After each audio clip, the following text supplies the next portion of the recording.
صل على سيدنا ومولانا محمد وعلى جی ناظرین و سامعین، پروگرام یاد الہی میں روزانہ عظیم ہستیوں کے تذکارے پاک کیے جاتے ہیں اور اس کے ساتھ ساتھ کچھ ایسے موضوعات پر گفتگو بھی ہوتی ہے جن سے آپ کو رہنمائی حاصل ہوتی ہے۔ آج ایک عظیم المرتبت صحابی رسول اور ایک عظیم ہستی، ایک عظیم شخصیت سیدنا سعد بن معاذ رضی اللہ تعالی عنہ آپ کے تذکارے پاک ہوں گے۔ صحابہ کرام علیہم الرضوان سبھی کے سبھی بہت عظمت، رفعت اور شان کے حامل، اسی طرح ان کی عظمت اور شان پر قرآن مجید فرقان حمید بھی گواہ ہے، احادیث مبارکہ بھی گواہ ہیں۔ ان عظیم ہستیوں میں ایک عظیم ہستی جن کا میں نے نام اس میں گرامی لیا، سیدنا سعد بن معاذ رضی اللہ عنہ ہیں۔ آپ وہ عظیم المرتبت صحابی رسول ہیں کہ آپ کے وصال پر عرش الہی بھی جھوم اٹھا، عرش الہی بھی ہل گیا، حتیٰ کہ آپ کی روح مبارکہ کے استقبال کے لیے فرشتے جو ہیں وہ زمین پر اتر آئے، فرشتوں نے آپ کا استقبال کیا اور آسمانوں کے دروازے کھول دیے گئے۔ آپ ایسی عظیم ہستی ہیں، اور آپ وہ عظیم ہستی ہیں کہ جن کے جنازے کے لیے 70,000 ایسے فرشتے نازل ہوئے کہ جنہوں نے جو پہلے زمین پر نازل نہیں ہوئے تھے، جن کے پر پہلے زمین پر نہیں سمائے تھے، نہیں لگے تھے۔ یہ مقام ہے سیدنا سعد بن معاذ رضی اللہ تعالی عنہ کا۔ اور پھر نبی کریم صلی اللہ علیہ وآلہ وسلم نے آپ کا خود جنازہ پڑھا، اور جب آپ کا جنازہ پڑھا گیا تو اس کے بعد ہمارے آقا و مولا صلی اللہ علیہ وآلہ وسلم اس قدر روئے کہ آپ کی چشمان مبارکہ سے یوں آنسو رواں ہوئے کہ آپ کی ریش مبارکہ جو ہے، داڑھی مبارکہ، وہ بھی ان آنسوؤں سے تر ہو گئی۔ یعنی نبی کریم صلی اللہ علیہ وآلہ وسلم نے اتنا زیادہ ان کے ساتھ محبت کا اظہار کیا اور ان کے شہادت پر یوں غمگین ہوئے، یوں رنجیدہ ہوئے، اور یوں آپ کی آنکھوں سے آنسو بہہ نکلے کہ آپ کی وہ چشمان مبارکہ سے آنسو نکلتے نکلتے وہ ریش مبارکہ تک پہنچ گئے۔ اور پھر یہ وہ عظیم ہستی ہیں کہ جن کی خوشبختی اور عظیم قسمت پر نہ صرف یہ کہ صحابہ کرام علیہم الرضوان رشک کیا کرتے، بلکہ ان کا پورا قبیلہ، ان کا پورا خاندان جو ہے وہ ان کی اس طرح کی شہادت کی موت پر بہت زیادہ فخر بھی کیا کرتے، نازاں بھی ہوتے اور رشک بھی کیا کرتے کہ کیسی خوبصورت اللہ کے راستے میں انہیں شہادت کی موت آئی، اور پھر اس کے ساتھ ساتھ اللہ اور اس کے پیارے حبیب مکرم صلی اللہ علیہ وآلہ وسلم کی جانب سے کیسے عزت اور اکرام سے نوازا جا رہا ہے، کیسے فرشتے استقبال کر رہے ہیں، کیسے فرشتے ان کے لیے آسمان سے قطار در قطار نازل ہو رہے ہیں۔ 70,000 فرشتے ان کے پاس حاضر ہوئے۔ یوں ہی اگرچہ جب ہم یہ دیکھتے ہیں ان کی ولادت باسعادت کے بارے میں تو مدینہ طیبہ میں ہوئی، ہجرت نبوی سے تقریباً 32 سال قبل مدینہ طیبہ میں ان کی ولادت باسعادت ہوتی ہے، اور انصار سے یہ تعلق رکھتے ہیں۔ انصار کے 2 بڑے قبائل اوس اور خزرج ہیں۔ اوس جو قبیلہ ہے اس سے ان کا تعلق ہے، اور پھر نبی رحمت صلی اللہ علیہ وآلہ وسلم کے مدینہ طیبہ میں قدم رنجہ فرمانے کے بعد، تشریف آوری کے بعد، ہجرت نبوی کے فوری بعد سیدنا مصعب بن عمیر رضی اللہ عنہ ان کی دعوت پر یہ ایمان لا چکے تھے، تو نبی کریم صلی اللہ علیہ وآلہ وسلم کی بارگاہ میں بھی حاضر ہوئے، اور اپنی زندگی کے 5 سے 6 سال، یعنی اتنی قلیل مدت نبی محتشم صلی اللہ علیہ وآلہ وسلم کی بارگاہ میں حاضر ہونے کا شرف حاصل ہوا، لیکن ایسا بلند مقام پایا کہ بڑے بڑے جو کبار صحابہ کرام علیہم الرضوان ہیں وہ بھی ان پر رشک کیا کرتے تھے۔ پھر یہ وہ عظیم ہستی ہیں کہ اس قلیل مدت میں انہوں نے اسلام کی اشاعت، اسلام کی خدمت یوں سر انجام دی، پھر اپنی جرت، بہادری، جانثاری کے ایسے مظاہرے کیے کہ تا قیام قیامت تمام تاریخ اسلام ان پر رشک کرتی ہے۔ اور پھر اس عظیم المرتبت ہستی کے خاندانی پس منظر کی بات کی جائے تو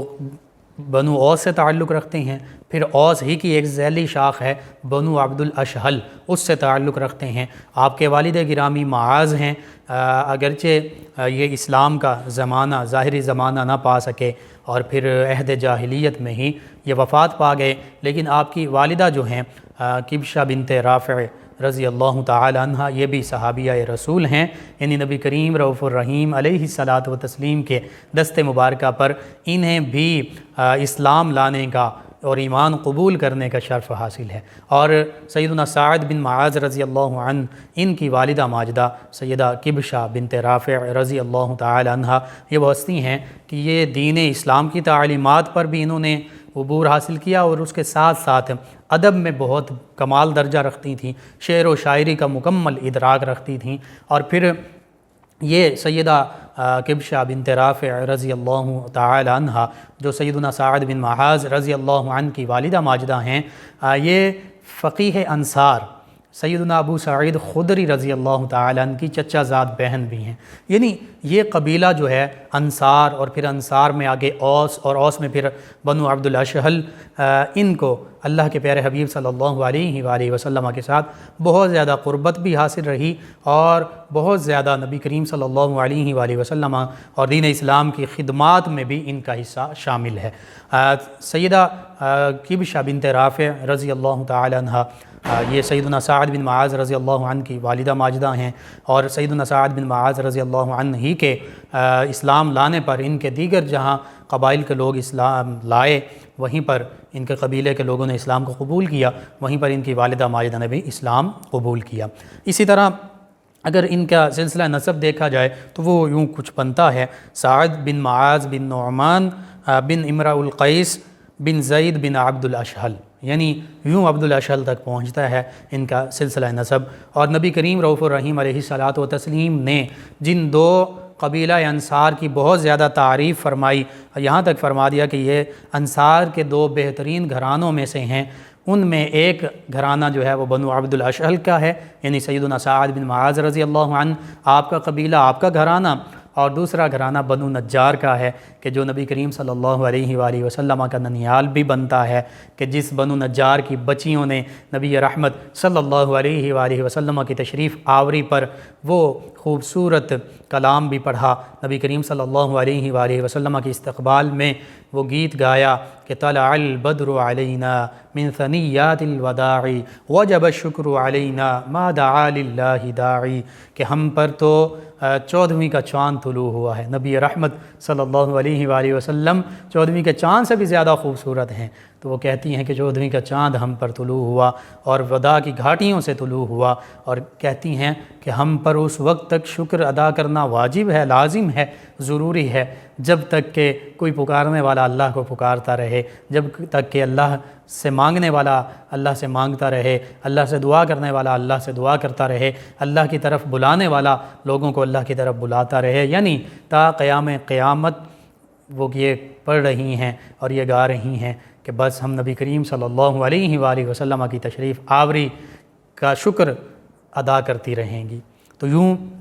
یہ قبیلہ بنو نجار اور دوسرا قبیلہ بنو عبد الاشہل، ان کو نبی کریم صلی اللہ علیہ وآلہ وسلم نے انصار کے بہترین قبائل میں سے، گھرانوں میں سے گھرانہ فرمایا تھا۔ اسی طرح بنو عبد الاشہل کی جب ہم بات کرتے ہیں تو جب سیدنا مصعب بن عمیر رضی اللہ عنہ ان کے تبلیغ پر سیدنا سعد بن معاذ رضی اللہ عنہ اسلام لے آئے، اسلام قبول کر لیا، تو اس موقع پر یہ اپنے قبیلے میں گئے اور جا کر کہنے لگے کہ اے میرے قبیلے کے مردوں اور عورتوں، جب تک تم اسلام قبول نہیں کرو گے، جب تک تم اللہ اور اس کے رسول صلی اللہ علیہ وآلہ وسلم کی پر ایمان بھی نہیں لاؤ گے اور اس کے ساتھ ساتھ ان کی اطاعت نہیں کر لو گے، اس وقت تک میں تم میں سے کسی کو نہیں بلاؤں گا، میرا تم سے قطع تعلق ہے، میرا تم سے بات کرنا حرام ہے۔ ناظرین و سامعین،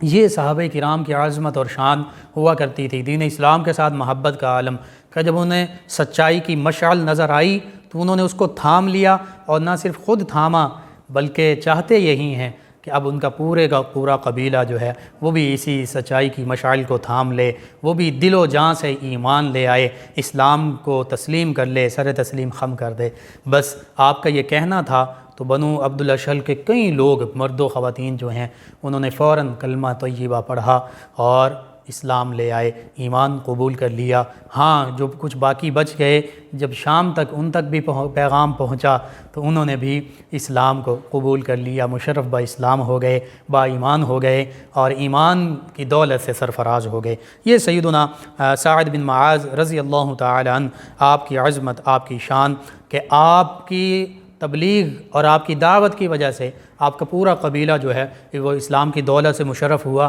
اور پھر مدینہ طیبہ کے در و دیوار جو ہیں وہ نعرہ تکبیر اللہ اکبر سے گونج اٹھے، وہ نبی کریم صلی اللہ علیہ وآلہ وسلم کی محبت کے نعروں سے گونج اٹھے، وہ اللہ کی توحید اور وحدانیت کے اقرار سے گونج اٹھے، وہ اللہ کے پیارے حبیب صلی اللہ علیہ وآلہ وسلم کے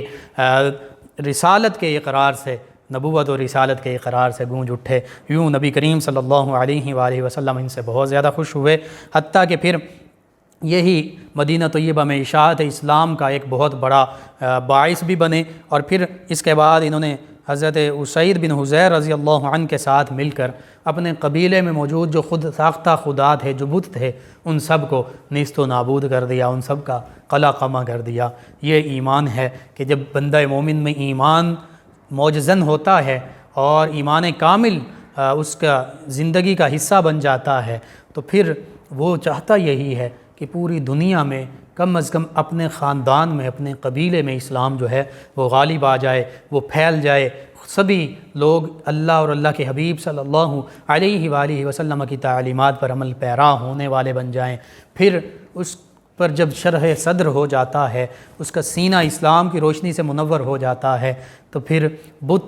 بتوں کی حقیقت اس کے سامنے کھل جاتی ہے کہ یہ تو مٹی سے، ہمارے اپنے ہاتھوں سے بنائے ہوئے مٹی کے، لکڑی کے، سونے چاندی کے بنائی ہوئی مورتیاں ہیں، بت ہیں، جن کو ہم معاذ اللہ خدا سمجھ بیٹھے ہیں، ان کو ہم اپنا معبود سمجھ بیٹھے ہیں۔ تو بس یہی معاملہ ہوا جب اللہ سبحانہ و تعالی نے وہ اسلام کا نور ان کو عطا فرما دیا، تو اس نور، اس روشنی میں جب ان کو شرح صدر ہو گیا، ہر چیز کی حقیقت کا ادراک ہو گیا کہ حق کیا ہے، سچ کیا ہے اور باطل کیا ہے، جھوٹ کیا ہے، تو بس جو باطل تھا، جو جھوٹے معبود تھے، ان کو نیست و نابود کر دیا۔ یہ عظمت، یہ شان ہے سیدنا سعد بن معاذ رضی اللہ تعالی عنہ کی۔ اور آپ کا یہ امتیازی وصف ایسا ہے کہ نبی کریم صلی اللہ علیہ وآلہ وسلم نے ان کے اس خاندان بنو عبد الاشہل کو انصار کے دو بہترین گھرانوں میں سے ایک عظیم گھرانہ فرمایا تھا۔ اسی طرح سیرت ابن اسحاق اور ابن ہشام کی روایت کے مطابق نبی کریم صلی اللہ علیہ وآلہ وسلم نے جب مواخات مدینہ قائم کی، یعنی جب نبی کریم رؤوف الرحیم علیہ الصلاۃ والتسلیم کے ساتھ صحابہ کرام علیہم الرضوان، مہاجرین صحابہ کرام مکہ المکرمہ سے ہجرت کر کے مدینہ طیبہ تشریف لا رہے ہیں، تو اس موقع پر انصار صحابہ کرام، انصار کا معنی ہی جنہوں نے مدد کی، جنہوں نے تعاون کیا، جو مددگار ٹھہرے، انہوں نے نبی کریم صلی اللہ علیہ وآلہ وسلم نے جب ارشاد فرمایا کہ ایک انصار اور ایک مہاجر آپس میں بھائی بھائی ہے، تو انہوں نے ایسے مدد کی، ایسے ایثار کا مظاہرہ کیا کہ سبھی انصار صحابہ کرام علیہم الرضوان نے اپنے مہاجر بھائیوں کے لیے کہہ دیا کہ ہماری مال و دولت، ہمارے باغات، ہماری تجارت، ہماری زراعت، حتیٰ کہ گھر میں اگر 2 بیویاں ہیں تو سبھی اس کو آدھا آدھا تقسیم کریں گے۔ 2 بیویاں ہیں تو 1 بیوی آپ کی، جو سے آپ پسند کریں میں اسے طلاق دے دیتا ہوں، آپ اس سے نکاح کر لیں۔ اسی طرح پراپرٹی میں، جائیداد میں آدھا آدھا حصہ دے دیا۔ تو اس موقع پر سیدنا سعد بن معاذ رضی اللہ عنہ، یہ انصار سے ہیں، ان کو سیدنا عبیدہ بن الجراح رضی اللہ تعالی عنہ ان کا بھائی بنایا گیا، اور یوں اخوت کا رشتہ ان 2 ہستیوں کے درمیان قائم فرمایا گیا۔ اور دیکھیے کہ جو یہ مواخات مدینہ ہیں، آج بھی ہمارے لیے یہ بہت بڑا سبق اس میں موجود ہے کہ آج ہم دیکھتے ہیں سگے بھائی جو ہیں وہ سگے بھائیوں کا گلا کاٹ رہے ہیں، حتیٰ کہ بعض اوقات تو بیٹے باپ کو قتل کر دیتے ہیں، بعض اوقات باپ بیٹوں کو قتل کر دیتا ہے، بھتیجے چچاؤں کو قتل کر دیتے ہیں، چچا بھتیجوں کو قتل کر دیتے ہیں۔ ایسے ایسے المناک واقعات سننے دیکھنے کو ملتے ہیں کہ اللہ کی پناہ، لیکن حقیقی اسلام یہ ہے، قربان جائیے اور دیکھیے اور غور کیجئے کہ صحابہ کرام علیہم الرضوان، مہاجر اور انصار صحابہ کرام، بظاہر ان کے درمیان کوئی خونی رشتہ نہیں ہے، سگے بھائی نہیں ہیں، لیکن اسلام کی حقانیت دیکھیے، اسلام کی خوبصورت تعلیمات دیکھیے کہ مہاجر اور انصار صحابی جو ہیں ان کو آپس میں بھائی بھائی بنا دیا جاتا ہے، اور نہ صرف پراپرٹی اپنی رضا اور رغبت کے ساتھ انصار صحابہ کرام اس میں آدھی پراپرٹی آدھی جائیداد کا حصہ دار بنا رہے ہیں، بلکہ اپنی بیوی کو، 2 بیویاں ہیں تو فرما رہے ہیں، کہہ رہے ہیں کہ اے میرے مہاجر بھائی، آپ جو میری 2 بیویاں ہیں ان میں سے جو آپ کو پسند ہیں میں ان کو طلاق دے دیتا ہوں، آپ ان سے شادی کر لیں، نکاح کر لیں۔ کائنات میں، پوری تاریخ انسانی میں ایسی کوئی اخوت کی، بھائی چارے کی مثال نہیں لا سکتا جو مثال اللہ کے پیارے حبیب صلی اللہ علیہ وآلہ وسلم نے اور صحابہ کرام علیہم رضوان نے مدینہ طیبہ میں پیش کر کے دکھا دی۔ یہ عظمت، یہ رفعت، یہ شان صحابہ کرام علیہم رضوان کی ہے، اور یہ اسلام کی تعلیمات ہیں۔ اسلام تو کہتا ہے انما المؤمنون اخوہ فاصلحوا بین اخویکم، کہ تمام کے تمام مسلمان، تمام کے تمام مومن آپس میں بھائی بھائی ہیں، تو ان کے درمیان فاصلحوا بین اخویکم فرمایا تم اپنے بھائیوں کے درمیان صلح کروا دیا کرو، ان کے درمیان لڑائی جھگڑے کا باعث مت بنو، ان کے درمیان صلح کا باعث بنو۔ تو یوں آج ضرورت اس امر کی ہے کہ ہم قرآن و سنت اور اللہ کے پیارے حبیب صلی اللہ علیہ وآلہ وسلم، صحابہ کرام علیہ رضوان کی ان تعلیمات کو مد نظر رکھتے ہوئے، دین اسلام کی حقیقی تعلیمات کو مد نظر رکھتے ہوئے ہم آپس میں بھائی بھائی بن جائیں، اور خصوصاً وہاں جہاں یہ معاملات پیش آتے ہیں، اور یہ بھی جہالت ہی کی وجہ سے ہوتا ہے، دین اسلام کی تعلیمات سے دوری کی وجہ سے ہوتا ہے کہ بھائی بھائی کا گلا کاٹ رہا ہوتا ہے، بھائی بھائی سے اس دنیاوی عارضی زندگی کی پراپرٹی اور جائیداد کے لیے لڑ رہا ہوتا ہے، حالانکہ قبر میں کوئی چیز لے کر نہیں جانی، خالی ہاتھ قبر میں جانا ہے۔ وہ سکندر اور دارا جیسے بڑے بڑے شہنشاہ عالی شان کہ جو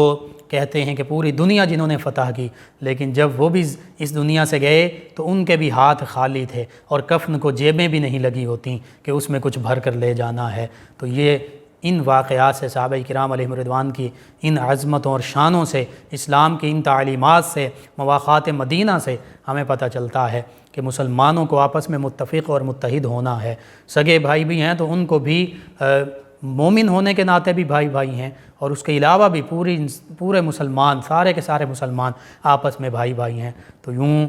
آپس میں اتفاق اور اتحاد ہونا چاہیے تاکہ ہم ان باہمی رنجشوں اور جھگڑوں سے بھی بچ سکیں، اور پوری دنیا میں امت مسلمہ ایک اتفاق اور اتحاد کا مظاہرہ کر سکیں۔ اللہم صلی علی سیدنا و مولانا محمد وعلی آپ سماعت فرما رہے ہیں پروگرام یاد الہی۔ ناظرین و سامعین، سیدنا سعد بن معاذ رضی اللہ تعالی عنہ، آپ کی حیات مبارکہ اور آپ کی شجاعت کے تذکرے ہو رہے ہیں۔ جلیل القدر صحابی رسول ہیں، عظیم مجاہد اسلام ہیں، اور عزم و ہمت کے عظیم پیکر ہیں۔ آپ کی عظمت اور رفعت اور شان یہ ہے کہ 5-6 سال جو آپ نے ہجرت نبوی کے بعد مدینہ طیبہ میں اسلام کے سائبان میں گزارے، اور پھر شہادت کا بلند مقام آپ کو عطا کیا گیا، ان 5-6 سالوں کے دوران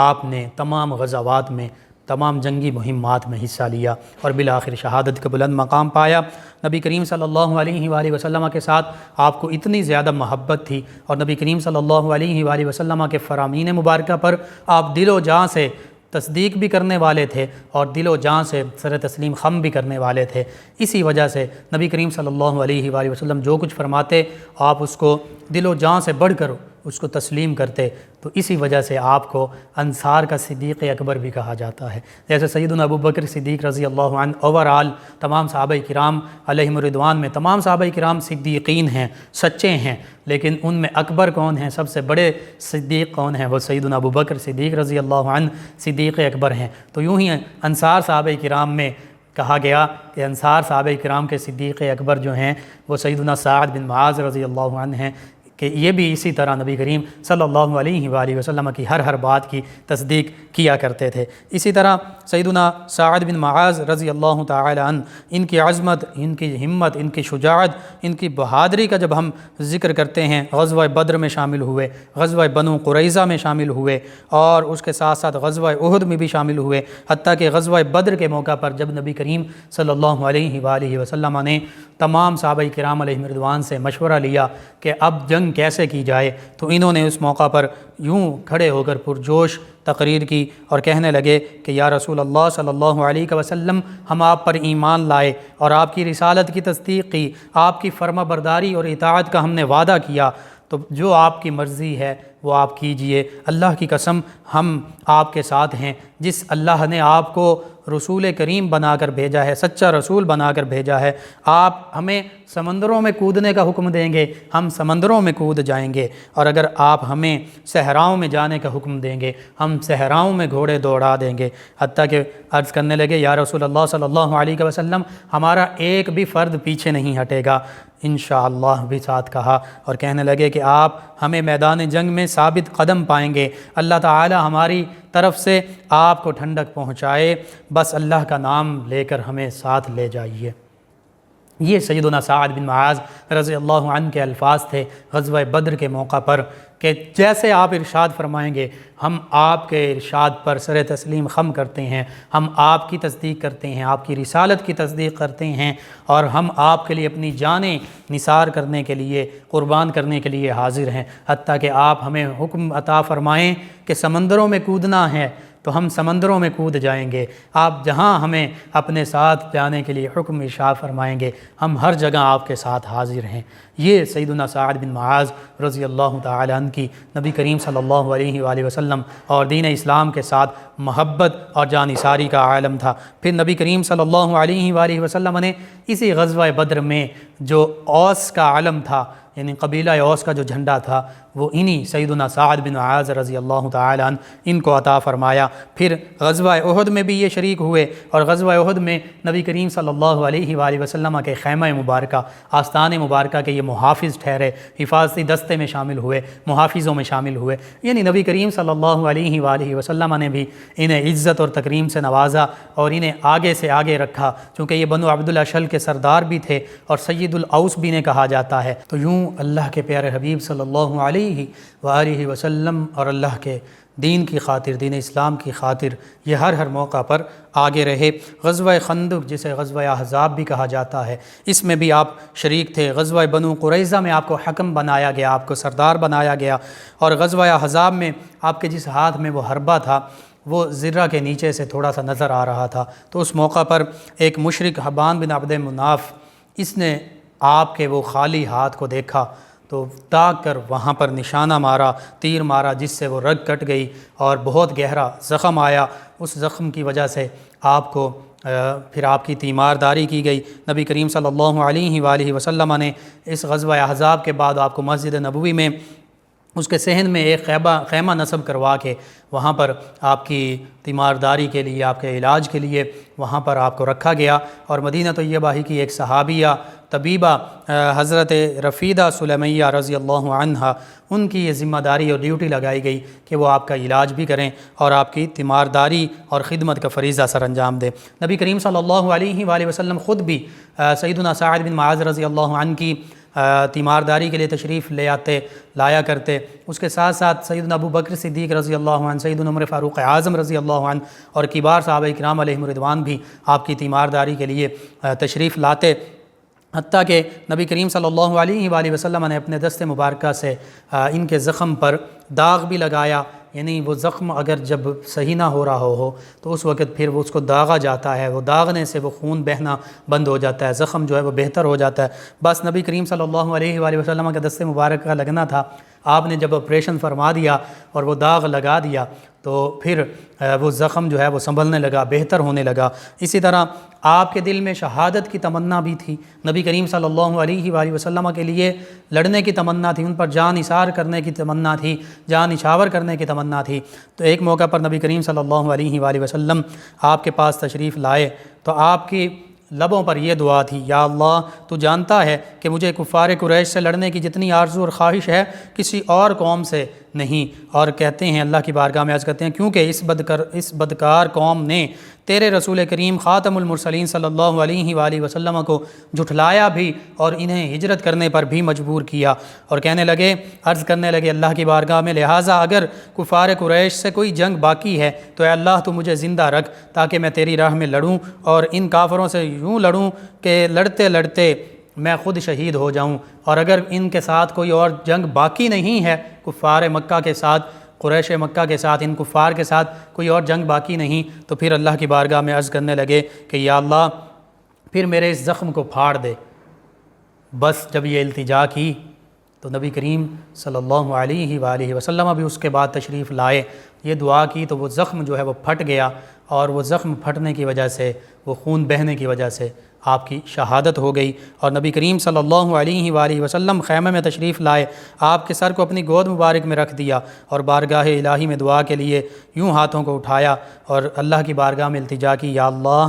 سعد نے تیرے راہ میں جہاد کیا اور تیرے نبی صلی اللہ علیہ وآلہ وسلم کی تصدیق کی، لہٰذا تو سب سے بہتر طریقے سے ان کی روح قبض فرما۔ بس نبی کریم صلی اللہ علیہ وآلہ وسلم کی یہ دعا فرمانا تھی کہ سیدنا سعد بن معاذ رضی اللہ عنہ انہوں نے آنکھیں کھولیں، اور اس نازک حالت میں بھی عشق رسول یوں موجزن تھا سیدنا سعد بن معاذ رضی اللہ عنہ کی دل و جاں میں کہ نبی کریم صلی اللہ علیہ وآلہ وسلم کو دیکھتے ہی آپ کی بارگاہ میں سلام عرض کرنے لگے، یا رسول اللہ السلام علیکہ یا رسول اللہ صلی اللہ علیہ وسلم، کہ اللہ کے رسول صلی اللہ علیہ وسلم آپ کی بارگاہ میں سلام ہو، اور کہنے لگے کہ میں گواہی دیتا ہوں کہ آپ نے رسالت کا حق ادا کر دیا۔ بس اس کے بعد نبی کریم صلی اللہ علیہ وآلہ وسلم واپس تشریف لے آئے تو چند ہی گھنٹوں کے بعد سیدنا سعد بن معاذ رضی اللہ تعالی ان کو اللہ سبحانہ و تعالی نے اپنی جانب بلا لیا، ان کی روح جو ہے وہ پرواز کر گئی، حتیٰ کہ بعد میں کسی نے عرض کیا یا رسول اللہ صلی اللہ علیہ وسلم کہ آپ جب ان کے خیموں میں گئے، جب سیدنا سعد بن معاذ رضی اللہ عنہ کے خیمے میں گئے تو نبی کریم صلی اللہ علیہ وآلہ وسلم بڑی احتیاط کے ساتھ چل رہے تھے، تو عرض کیا یا رسول اللہ صلی اللہ علیہ وسلم آپ خیمے میں لمبے لمبے قدم کے ساتھ پھلانگتے ہوئے تشریف لے جا رہے تھے، اس کی کیا وجہ تھی؟ تو آپ صلی اللہ علیہ وآلہ وسلم نے ارشاد فرمایا کہ فرشتے اتنے اس کے خیمے میں جمع تھے کہ جگہ ہی نہیں تھی، تو میں اس لیے کہ فرشتوں کے پروں پر پاؤں نہ آئے میں بہت احتیاط کے ساتھ چل رہا تھا، حتیٰ کہ ایک فرشتے نے پر اٹھایا تو پھر میں وہاں بیٹھ گیا۔ یہ سیدنا سعد بن معاذ رضی اللہ عنہ نے جو دعا کی تھی، پھر نبی کریم صلی اللہ علیہ وآلہ وسلم نے ان کے لیے دعا فرمائی تھی کہ اللہ ان کی اس طرح روح قبض فرما کہ جو تیرے سب سے بہتر طریقوں میں سے طریقہ ہو، یعنی اتنے بہتر طریقے سے اتنے ہزاروں فرشتوں کی موجودگی میں آپ کی روح جو ہے وہ قبض کی گئی، حتیٰ کہ 70,000 کا تذکرہ ملتا ہے، اور وہ بھی ایسے فرشتے کہ جنہوں نے پہلے کبھی اپنے پر زمین پر نہیں رکھے تھے۔ یہ عظمت، یہ شان ہے سیدنا سعد بن معاذ رضی اللہ تعالیٰ عنہ کی۔ اسی طرح اس شب میں سیدنا جبریل امین علیہ السلام بھی تشریف لائے، وہ بھی حاضر ہوئے نبی کریم صلی اللہ علیہ وآلہ وسلم کی بارگاہ میں، ریشمی امامہ، ریشمی پگڑی پہنی ہوئی ہے، اور نبی کریم صلی اللہ علیہ وآلہ وسلم سے عرض کرتے ہیں اے اللہ کے نبی صلی اللہ علیہ وآلہ وسلم یہ کون شخصیت ہیں کہ جن کے لیے آسمان کے بھی سب دروازے کھول دیے گئے ہیں، اور عرش الہی بھی خوشی سے جھوم رہا ہے، فرشتے بھی اس طرح قطار در قطار آ رہے ہیں۔ تو آپ صلی اللہ علیہ وآلہ وسلم کے جانثار صحابی سیدنا سعد بن معاذ رضی اللہ عنہ جو اس وقت اللہ کی بارگاہ میں پہنچ چکے تھے، آپ فرمایا کہ یہ سیدنا سعد بن معاذ رضی اللہ عنہ ہیں۔ یوں سیدنا سعد بن معاذ رضی اللہ تعالیٰ عنہ کو اللہ سبحانہ و تعالیٰ نے، اللہ کے پیارے حبیب صلی اللہ علیہ وآلہ وسلم نے عظمتوں اور رفعتوں سے نوازا۔ اللہم صلی علی سیدنا و مولانا محمد وعلی آپ سماعت فرما رہے ہیں پروگرام یاد الہی۔ ناظرین و سامعین، سیدنا سعد بن معاذ رضی اللہ تعالیٰ عنہ، آپ کی عظمت، آپ کی ہمت، آپ کی بہادری، آپ کی شجاعت، یہ وہ عظیم کارنامے ہیں کہ تمام غزوات میں 5-6 سال جو آپ کو زندگی ملی اسلام کے دامن میں، تمام غزوات میں شامل ہوئے، حتیٰ کہ شہادت کا بلند مقام پایا۔ جب آپ کا جنازہ مبارکہ اٹھایا گیا تو منافقین کہنے لگے یہ تو بڑا ہلکا پھلکا ہے، تو اس موقع پر نبی کریم صلی اللہ علیہ وآلہ وسلم نے فرمایا یہ اس وجہ سے ہلکا پھلکا ہے کہ اس کے جنازوں کو فرشتوں نے اٹھایا ہوا ہے،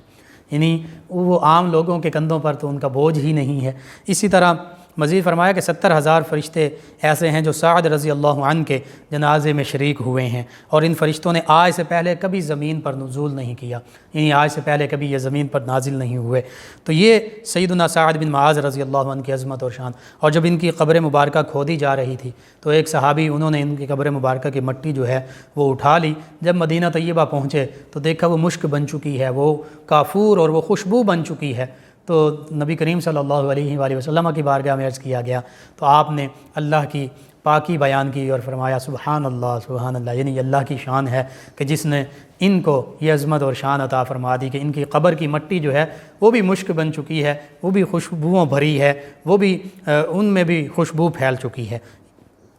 یہ عظمت، یہ شان سیدنا سعد بن معاذ رضی اللہ عنہ کی۔ اور آپ کا جب وصال ہوا، یہ شہادت آپ نے جب پائی تو ظاہری عمر مبارکہ آپ کی 37 برس ہے، اگرچہ 6 سے 7 سال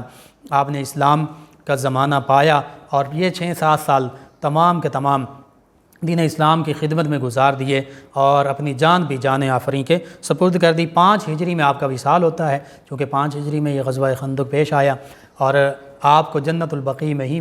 دفن کیا گیا کہ وہ جنت البقیع کہ جو قیامت میں سب سے پہلے جنت البقیع کے لوگ اٹھیں گے، اور پھر 70,000 ایسی نورانی ہستیاں ہوں گی کہ جن کے چہرے 14ویں رات کی چاند سے بھی زیادہ چمک رہے ہوں گے، اور پھر 70,000 ہی یہ وہ ہستیاں ہوں گی کہ جن کو اللہ سبحانہ و تعالی بے حساب بخش دے گا، اور یہی وہ ہستیاں ہوں گی کہ جن کے پاس نبی کریم صلی اللہ علیہ وآلہ وسلم اور سیدنا ابو بکر صدیق، سیدنا عمر فاروق اعظم رضی اللہ عنہ تشریف لائیں گے، اور پھر جنت المعلا کے جو صحابہ کرام علیہم رضوان اور مسلمان ہوں گے مکہ المکرمہ کے، وہ بھی یہاں حاضر ہو جائیں گے، اور پھر یوں میدان محشر کی جانب یہ عظیم اور نورانی لشکر جو ہے وہ تشریف لے جا رہا ہوگا۔ نبی کریم صلی اللہ علیہ وآلہ وسلم اکثر ان کے بعد بھی ان کی وفاؤں کو، ان کی جانثاریوں کو، ان کی جرأت اور بہادری کو یاد فرمایا کرتے تھے۔ ایک موقع پر نبی کریم صلی اللہ علیہ وآلہ وسلم ایک ریشم کی چادر زیب تن فرمائے ہوئے تھے،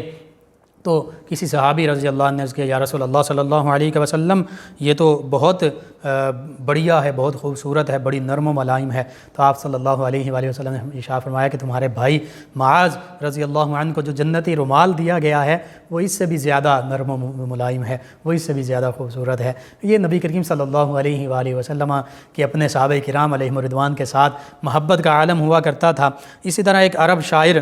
نے جو اشعار آپ کے بارے میں لکھے، ان کا مختصر سا خلاصہ یہ کہتا ہے کہ جب وہ اسلام لائے کہ ان کی عمر مبارکہ جو ہے وہ 30 برس تھی، لیکن 6 یا 7 سال وہ اسلام کے دامن میں حیات رہے، تو انہوں نے ایسے ایسے کارنامے انجام دیے اور ایسے ایسے کام کیے کہ ان کی وفات پر، ان کی شہادت پر اللہ سبحانہ و تعالیٰ کا عرش بھی جھوم اٹھا، وہ بھی خوشی سے جھوم اٹھا، ان کے استقبال کے لیے جھوم اٹھا۔ یہ عظیم ہستیاں ہیں جنہیں ہم صحابہ کرام علیہم رضوان کہتے ہیں، کہ جنہوں نے اپنا تن من دھن، اپنی جان مال اولاد تک اللہ کے راستے میں قربان کر دی۔ آج ہمیں ان کی سیرت اور کردار سے یہ سبق ملتا ہے کہ یہ ان ہستیوں نے اسلام کی خاطر، مسلمانوں کی خاطر، حق کی خاطر اور مظلوموں کی بقا کی خاطر، مظلوموں کے لیے، ظالم سے لڑنے کی خاطر انہوں نے اپنی جانیں قربان کر دیں، اسلام پر اپنی جانیں قربان کر دیں، اعلاء کلمت الحق کے لیے اپنی جانیں قربان کر دیں۔ آج بھی بندہ مومن کے لیے، ہر مسلمان کے لیے ضرورت اس امر کی ہے کہ آج ہم ان صحابہ کرام علیہم رضوان کے سچے پیروکار بن جائیں، دین اسلام کے سچے پیروکار بن جائیں، اور انہی کی سیرت اور کردار کو اپناتے ہوئے نہ صرف اپنے ملک پاکستان بلکہ پوری دنیا کے مسلمانوں کے ساتھ بحیثیت امت مسلمہ شانہ بشانہ کھڑے ہوں، اور ہمارے مسلمان بھائی جہاں جہاں ظلم کا شکار ہیں، کشمیر، فلسطین، یمن، شام، افغانستان، عراق، برما، چچنیا، ان کے ساتھ شانہ بشانہ کھڑے ہوں اور ان کا ساتھ دیں، تو اللہ سبحانہ و تعالی تمام مسلمانوں کی نصرت بھی فرمائے گا، مدد بھی فرمائے گا، اور فتح بھی عطا فرمائے گا۔ اللہ سبحانہ و تعالی سے دعا ہے اللہ تعالی تمام مسلمانان عالم اور خصوصاً جو مسلمان ظلم کا شکار ہیں، آزادی اور ظلم سے آزادی کی جنگ لڑ رہے ہیں، حریت کی جنگ لڑ رہے ہیں، انہیں ظلم سے آزادی اور فتح و نصرت عطا فرمائے، آمین۔ اور ان عظیم ہستیوں کے تصدق سے تمام عالم اسلام کو سربلندی عطا فرمائے، آمین۔ جی ناظرین و سامعین، پروگرام کا وقت ختم ہو جاتا ہے، کل دوبارہ 11 بجے ایک مرتبہ پھر آپ سے ملاقات ہوگی پروگرام یاد الہی میں۔ اپنے میزبان محمد لقمان رضا اور ہماری ٹیم کو اجازت دیجیے، اللہ نگہبان۔ اللهم صل على سيدنا ومولانا محمد